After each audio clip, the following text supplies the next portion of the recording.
ओम नमो भगवते वासुदेवाय। ओम नमो भगवते वासुदेवाय।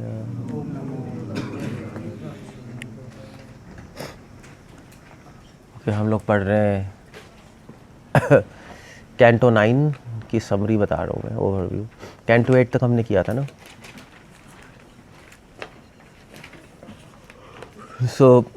दूसरे स्कंद के दूसरे स्कंद के 10वें अध्याय के पहले 2 श्लोकों में भागवतम के 10 सब्जेक्ट्स बता रहे हैं। सर्ग विसर्गश्च स्थानम पोषणम होते मन मंत्र ईशानु का था निरोध मुक्ति आश्रय। फर्स्ट से लेके 10th कैंटो तक 10 सब्जेक्ट्स हैं भागवत पुराण के। वैसे तो 2 तरह की पुराण होती है, एक होता है महापुराण, एक होता है पुराण। जो पुराण होते हैं उनमें 5 सब्जेक्ट्स होते हैं, जो महापुराण होता है उसमें 10 होते हैं। भागवत महापुराण है इसलिए इसमें 10 सब्जेक्ट्स हैं। कम आ रही है? माइक दे दो, माइक।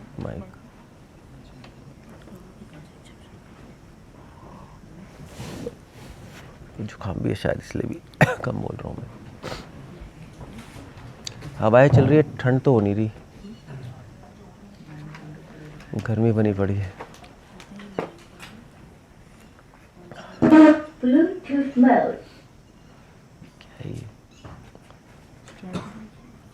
हरे कृष्ण हरे कृष्ण।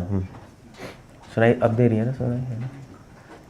सो 9th कैंटो का सब्जेक्ट मैटर क्या है? मुक्ति, निरोध, मुक्ति, आश्रय। 8th कैंटो था निरोध, 9th मुक्ति और 10वां स्कंद आश्रय। 9वें स्कंद का नाम मुक्ति क्यों है? क्योंकि 9वां स्कंद में बहुत सारे राजाओं के बारे में चर्चा है, बहुत सारे पायस किंग्स जिन्होंने तपस्या करके मुक्ति प्राप्त की। तो इसलिए 9वें स्कंद में सुखदेव गोस्वामी ने सूर्यवंश और चंद्रवंश की कथाएं बताई है।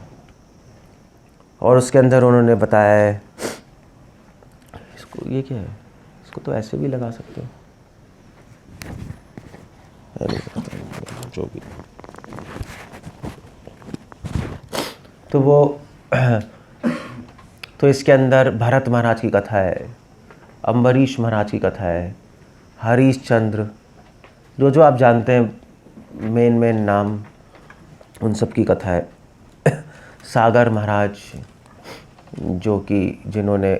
जो गंगा को मतलब भागीरथी।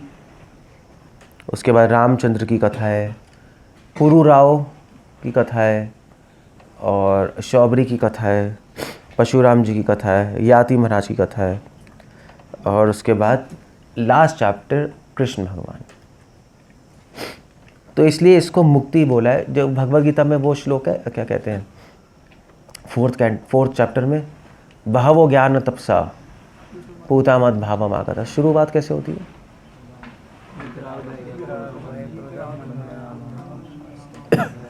वितरागा भया क्रोधा मन में अमाम उपाश्रिता बहवो ज्ञान तपसा पूता मद भावम आगता। कौन सा श्लोक है?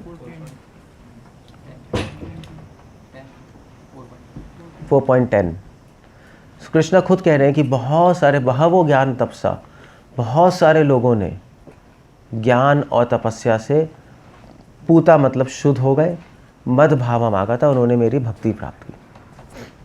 तो उसके एग्जाम्पल्स कैंटो 9 में चाहे वो राजा हो, चाहे तपस्वी हो, चाहे ऋषि मुनि हो, कोई भी हो, सब मुक्ति के अधिकारी हैं। ये कैंटो इस सब्जेक्ट से डील कर रहा है कि मुक्ति क्या होती है, पहली बात। और दूसरा क्वेश्चन है कि कौन अधिकारी है मुक्ति के लिए। अम्बरीश महाराज किंग थे, पुरुराव राजा थे, रामचंद्र श्री कृष्ण भगवान, और उसके बाद चाहे क्षत्रिय हो, चाहे ब्राह्मण हो, कई ब्राह्मणों, कई ऋषि मुनि, कश्यप ऋषि और इन सब की भी कथा है इसके अंदर।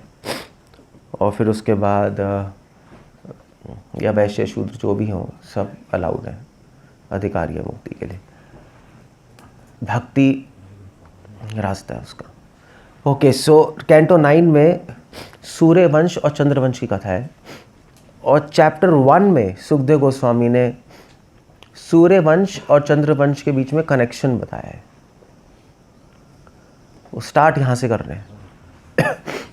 2 मेन डायनेस्टीज है, सूर्य डायनेस्टी और चंद्र डायनेस्टी, और उनके बीच में कनेक्शन से शुरू कर रहे हैं 9 chapter 9th canto 1st verse. और उनके बीच में कनेक्शन था सुद्युम, राजा सुद्युम, सूर्य वंश और चंद्रवंश के बीच में कनेक्शन है। तो राजा सुद्युम कौन थे? राजा सुद्युम थे क्या इनके बेटे थे? कौन थे ये? मैं जस्ट गॉट इट रॉन्ग। हाँ, राजा सुद्युम वैवस्त, हाँ वैवस्त मनु, विवस्वान, विवस्वान के जो बेटे हैं श्राद्धदेव, वैवस्त मनु, उनके एक्चुअली बेटी हुई थी। जो विवस्वान थे सूर्यदेव, उनके बेटे हुए वैवस्त मनु, जिनका नाम श्राद्धदेव है, और उनका विवाह हुआ। और या आई थिंक यहाँ पर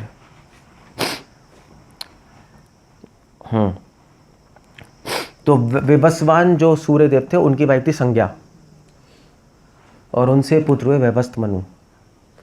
और वैवस्त मनु जो थे उनका विवाह हुआ, मगर उनका एक्चुअली बेटा कोई पुत्र नहीं था, और उनका पहले पुत्री हुई सबसे पहले, ईला नाम की। तो बड़े दुखी हो गए, क्योंकि जनरली पुत्र चाहिए होता है लोगों को अपनी डायनेस्टी बढ़ाने के लिए। मगर वो जो पुत्री थी वो फिर उन्होंने तपस्या की, वैवस्त मनु ने भगवान की, और जब तपस्या की तो वो जो पुत्री है वो पुत्र में बदल गई। उन्होंने ही तपस्या की कि पुत्र में बदल जाए, तो उसका नाम पड़ गया सुद्युम। और फिर एक बार सुद्युम महाराज अपने दोस्तों के साथ एक फॉरेस्ट में गए। उस फॉरेस्ट में गए तो वो सब लड़की बन गए, क्योंकि वो फॉरेस्ट का नाम था ईलावर्त देश। और वो फॉरेस्ट पार्वती जी का फॉरेस्ट था, और शिव जी और पार्वती वहाँ पे घूमने जाते हैं। सो शिव जी ने आशीर्वाद दिया था कि जो भी यहाँ पे एंटर करेगा सब औरत बन जाएंगी, तो औरत बन गया। और देन अगेन अगर प्रॉब्लम हो गई फिर से, तो उन्होंने तो जब वो स्त्री बन गया तो फिर उसकी शादी जो है इससे हो गई। किससे हुई थी? हाँ, बुध से। चंद्रमा के पुत्र थे बुध, और उनसे शादी हो गई इसकी।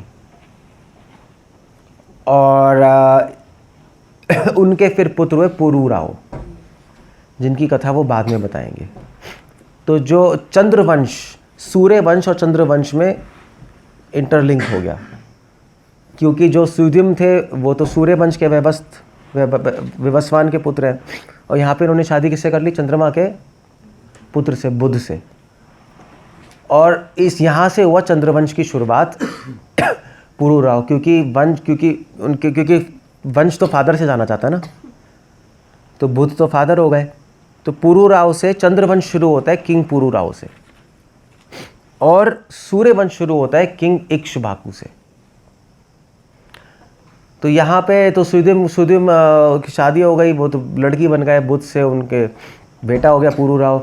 मगर सुद्युम को फिर लड़की तो बन गए, मगर फिर उनको पता नहीं, उन्होंने फिर शिव जी की तपस्या की, लड़की बन गए। उन्होंने कहा मैं क्या करूँ? शिव जी ने कहा तो 1 महीना लड़की रहोगे और 1 महीना लड़का। पता नहीं उस टाइम भी जेनेटिक मैनिपुलेशन होती होगी, जेनेटिक, वो लड़का और लड़की बनते थे। तो सब परेशान आ गए थे, ये जो वैवस्त मनु है ये परेशान आ गए थे, क्या है ये, एक लड़का 1 महीने, एक लड़की महीने, ये क्या राजा बनेगा, कैसे संभालेगा? ये तो कैओस हो गया। ये तो लड़की होता लड़का होता फिर भी ठीक था। तो इसलिए उन्होंने और पुत्र किए, और फिर उसके बाद उनके आई थिंक कितने पुत्र हुए? 10 पुत्र और हुए थे, क्या हुआ था? आए थे, हाँ 10 पुत्र और हुए थे।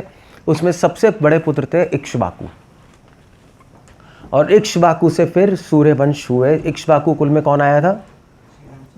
श्री रामचंद्र। और भी उनके पुत्र हुए, 10 पुत्र हुए। उसमें से नृग थे, उनमें से नाभा थे पुत्र। तो नाभा देव के ये कौन हुए थे आपके भरत महाराज, उनके वहाँ पे कुल में हुए। तो ऐसे 10 पुत्र हुए, और उनके सारे पुत्रों के जो कुल थे वो सूर्यवंश में आते हैं। तो इस तरह से पहला चैप्टर सुखदेव गोस्वामी ने इंटरलिंक बताया है सूर्यवंश और चंद्रवंश के बीच में, सुद्युम्न के द्वारा। और फिर उन्होंने शुरू किया है इक्ष्वाकु से। तो चैप्टर 2 से लेकर यहाँ पर चैप्टर 13 तक सूर्यवंश की कथा है, अलग अलग राजाओं की कथा है। इसी सूर्यवंश में बड़े बड़े राजा है, जैसे अम्बरीश महाराज। तो अम्बरीश महाराज इनके पुत्र थे नाभाग के। वैवस्वत मनु के एक पुत्र, 10 पुत्र थे, उसमें से एक पुत्र था नाभाग। नाभाग के पुत्र थे अम्बरीश महाराज। तो इसलिए इसी में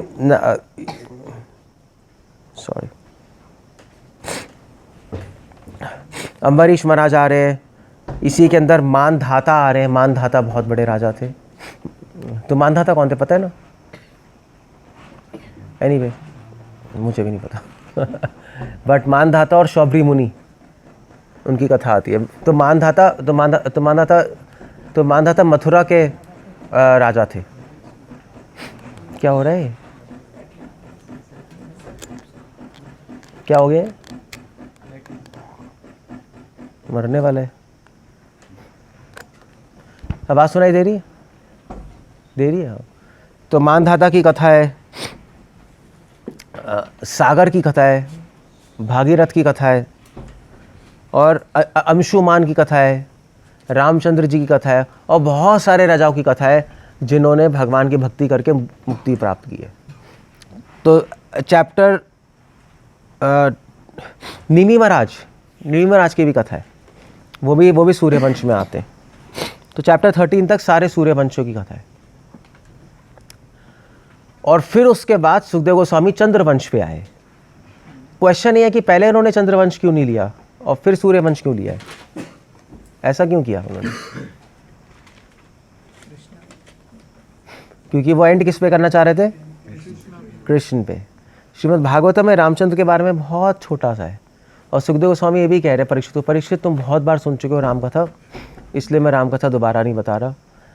सुखदेव गोस्वामी की इंटरनल वो थी कि मैं राम के बारे में ज़्यादा चर्चा करना ही नहीं चाहता, मेरा इंटरेस्ट किस में है?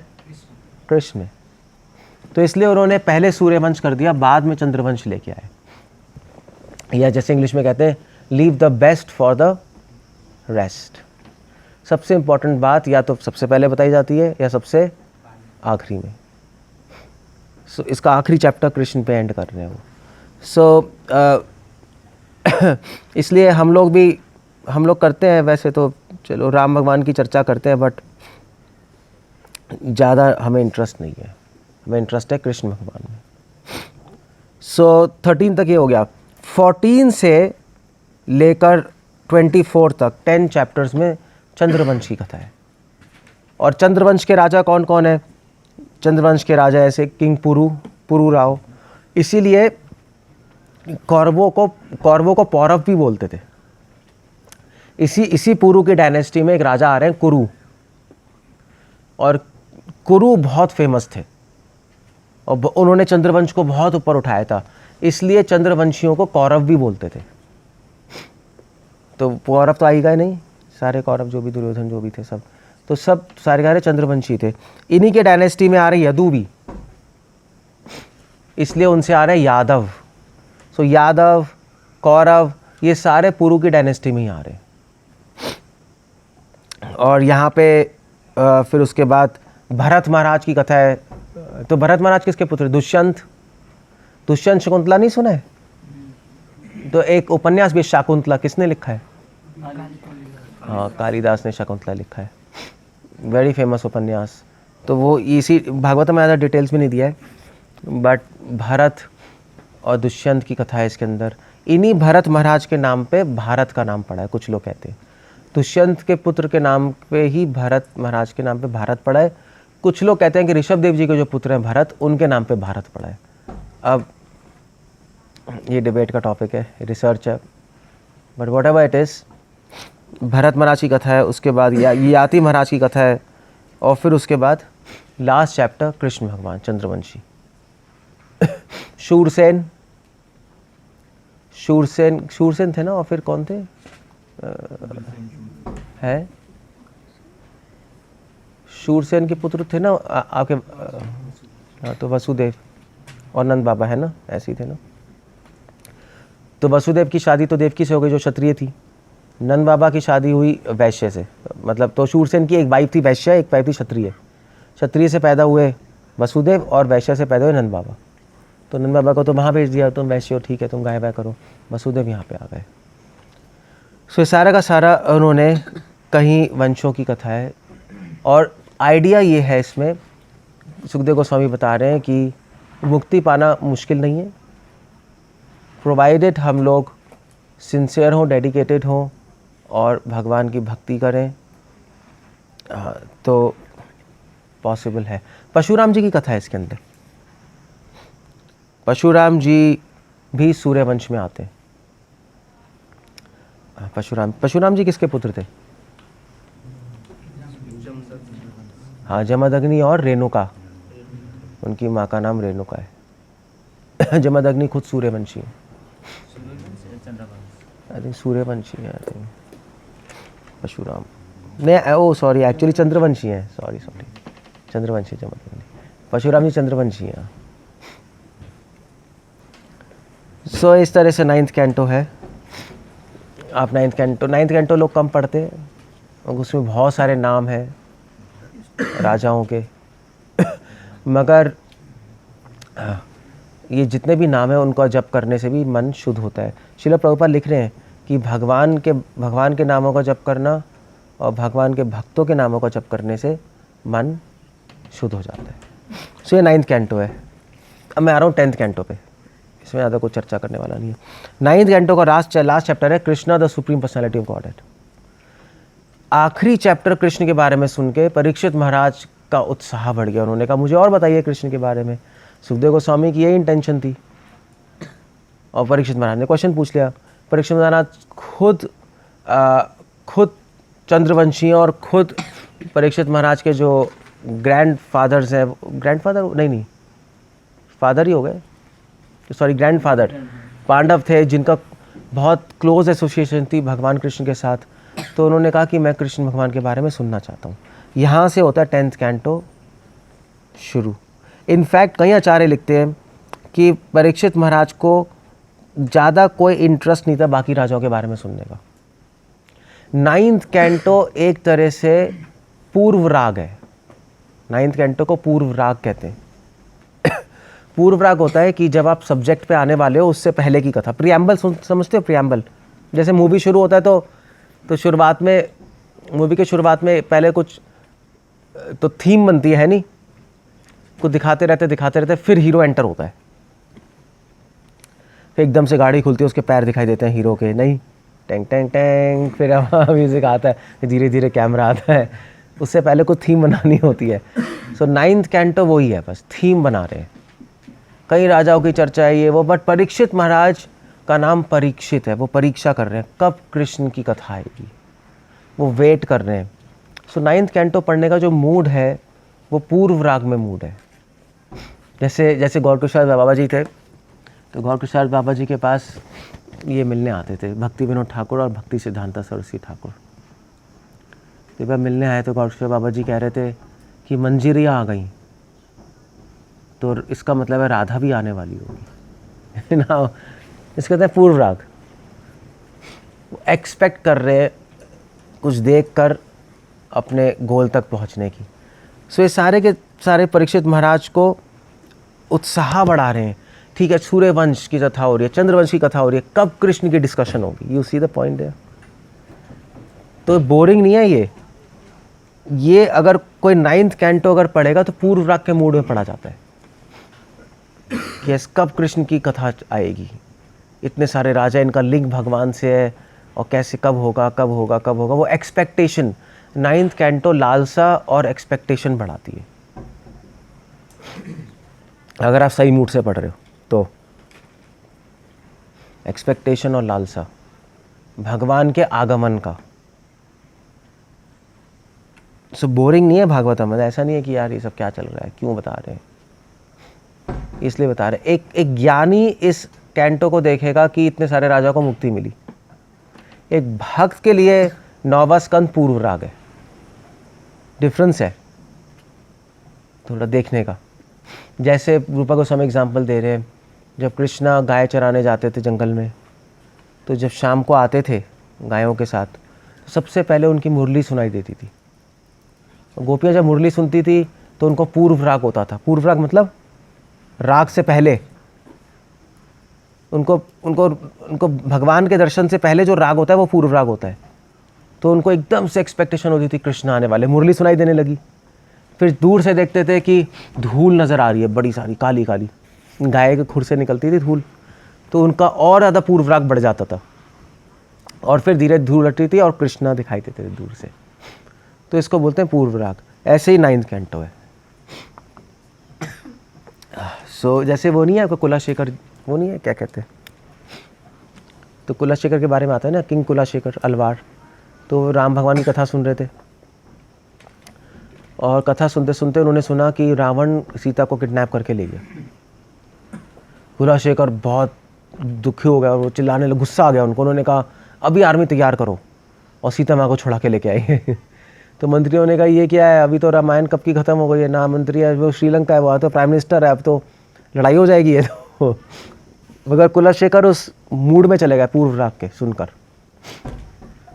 सारी आर्मी लेके चले गए।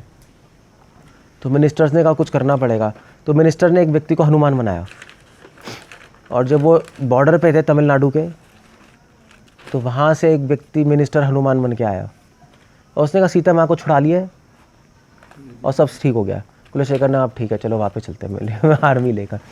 दैट्स कॉल्ड पूर्व राग, इसको पूर्व राग बोलते हैं। सो ये है 9th कैंटो। ओके, अब हमारा 10th कैंटो पे।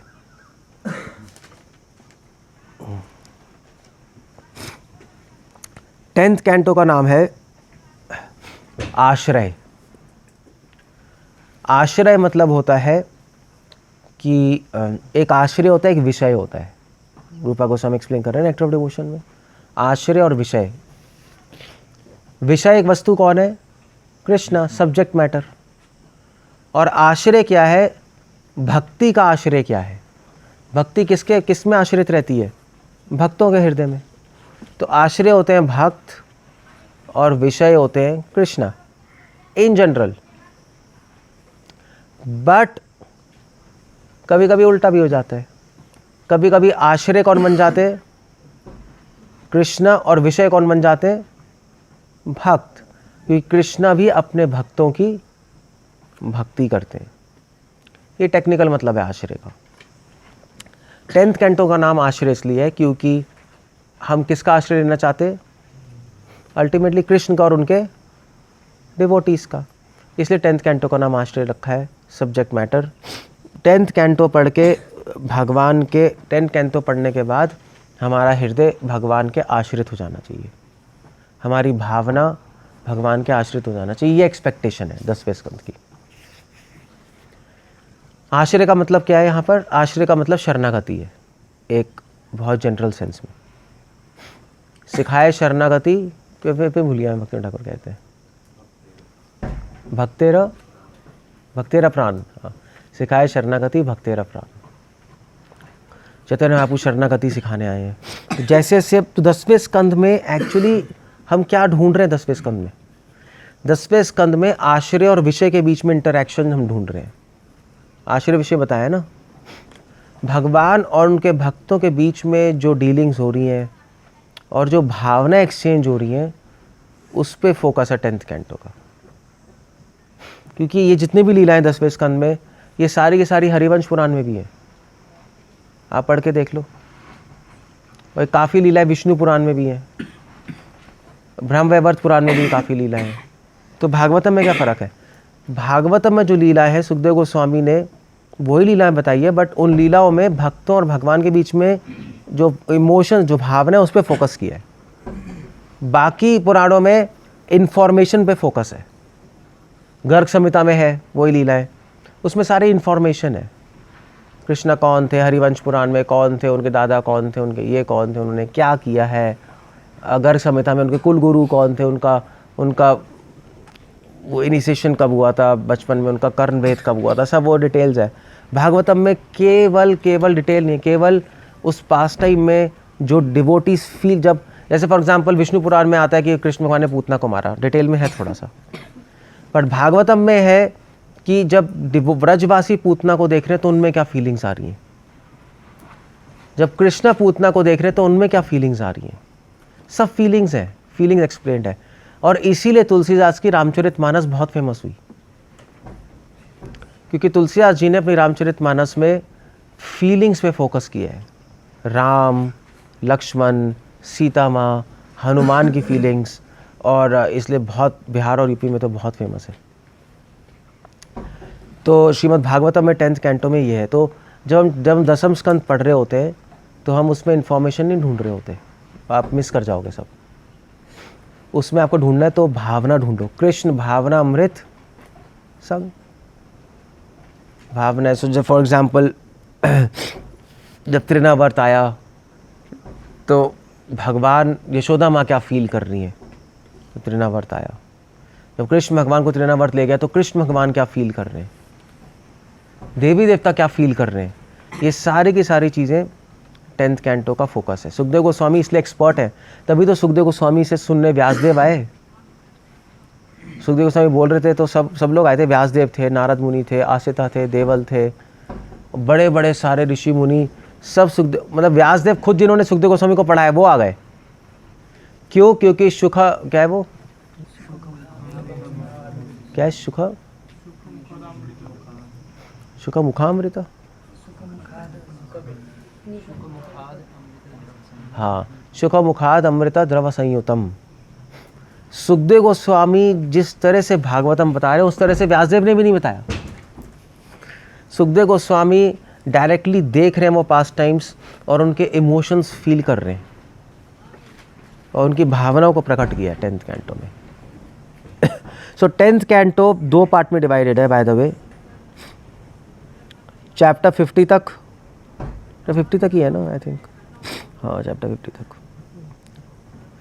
और चैप्टर 50 तक पूर्व पार्ट है, भगवान की वृंदावन लीला है। और चैप्टर 51 से लेकर आगे तक भगवान की द्वारका और मथुरा लीला है। टोटल चैप्टर्स आई थिंक इसमें कितने, 90 चैप्टर्स हैं। चैप्टर 50 तक पूर्वार्ध है, पूर्वार्ध कहते हैं भागवतम के। आप कोई भी भागवतम खरीदोगे, भागवत प्रेस, गीता प्रेस किया कोई भी, उसमें 2 ही पार्ट्स होंगे, पार्ट 1 पार्ट 2, पूर्वार्ध और नेक्स्ट कौन सा है, हाँ उत्तरार्ध, हाँ तो भी पहला और सेकंड। उत्तरार्ध मतलब पहला, सॉरी पहला पूर्वार्ध, नेक्स्ट उत्तरार्ध सेकंड पार्ट। तो पहले वृंदावन लीला है और नेक्स्ट द्वारका और मथुरा लीला है। सुखदेव गोस्वामी ने थोड़ा डिवाइड किया हुआ है उसको, मगर उसमें भी 10th कैंटो में भी मथुरा और द्वारका लीला है। सुखदेव गोस्वामी ने क्यों एक्सप्लेन की, हालांकि सबसे इंपॉर्टेंट ब्रज लीलाएं हैं। सुखदेव गोस्वामी को इंटरेस्ट भगवान की ब्रज लीलाओं में है, द्वारका लीला मथुरा लीलाओं में इतना इंटरेस्ट नहीं है, बट फिर भी उन्होंने मथुरा और द्वारका लीला एक्सप्लेन की परीक्षित को। क्योंकि क्यों वो चले गए, वहाँ पे एंड भी कर सकते थे, ठीक है कृष्णा वृंदावन से चले गए, ओके दैट्स ऑल फिनिश। उसके बाद क्यों की, क्या ज़रूरत है, क्या कहते हो, है क्या? क्योंकि जो मथुरा द्वारका लीला वृंदावन लीला को पुष्ट करती है, क्योंकि उसके अंदर उन्होंने दिखाया है कि गोपियों का विरह क्या है, कृष्ण भगवान का विरह कैसा हो रहा है व्रज से, और उसके बाद रुक्मणी और जितनी भी भगवान की रानियाँ हैं वो भी राधा रानी को अप्रिशिएट कर रही हैं द्वारका में, और जब कुरुक्षेत्र गई तो इस सारे का सारा जो भगवान का जो विरह हो रहा है भक्तों व्रजवासियों से, व्रजवासियों का जो विरह हो रहा है वो इस उत्तरार्ध में है, मथुरा द्वारका लीला। इनफैक्ट जब डिवोटीज मथुरा और द्वारका लीला पढ़ते हैं तो वो इस भाव से ही पढ़ते हैं, इस विरह भाव से ही पढ़ते हैं कि कृष्णा व्रत से दूर है यहाँ पर, वही भाव होता है। अगर वो भाव नहीं होगा तो फिर आप ये पास टाइम सही से पढ़ नहीं रहे, ठीक से नहीं पढ़ रहे। तो पोस्ट करता है ये, इसलिए उन्होंने मथुरा द्वारका लीलाएं भी भगवान की डिस्कस की हैं। और 90th चैप्टर है समरी ऑफ कृष्णा ग्लोरीज। भगवान ने प्रभुपाद ने चैप्टर लिखा है ना, वंडरफुल कृष्णा, सुना है कृष्णा बुक में? 9 चैप्टर वैसा ही है थोड़ा बहुत। 90th आखिरी चैप्टर, भगवान कृष्ण की glories, and then he just ends 10th canto. 10th canto में सबसे इंपॉर्टेंट चैप्टर कौन सा है, कौन बताएगा?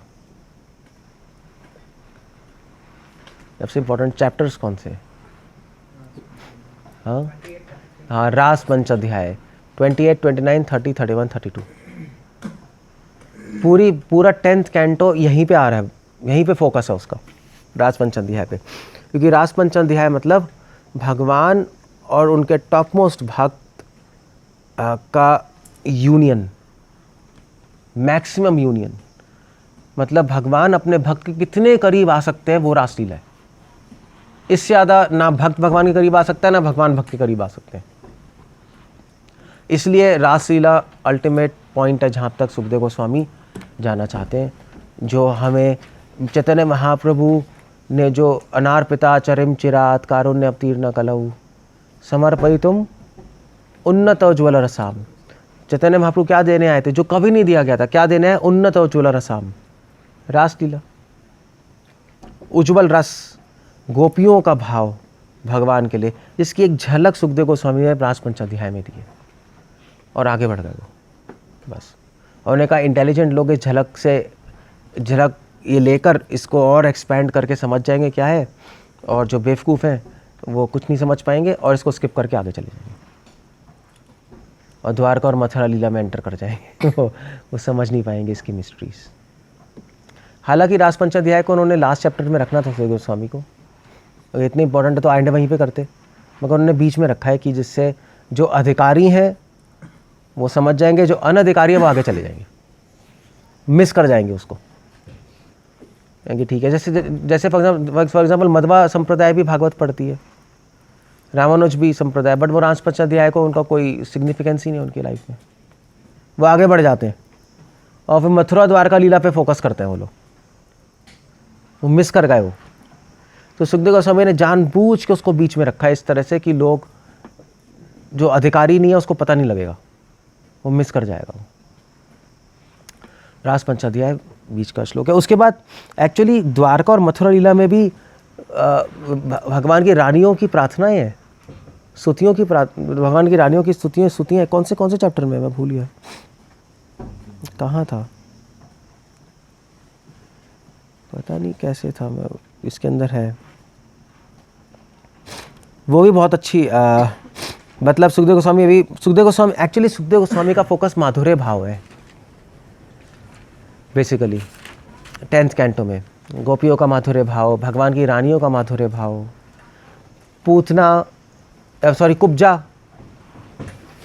कुब्जा का माधुर्य भाव।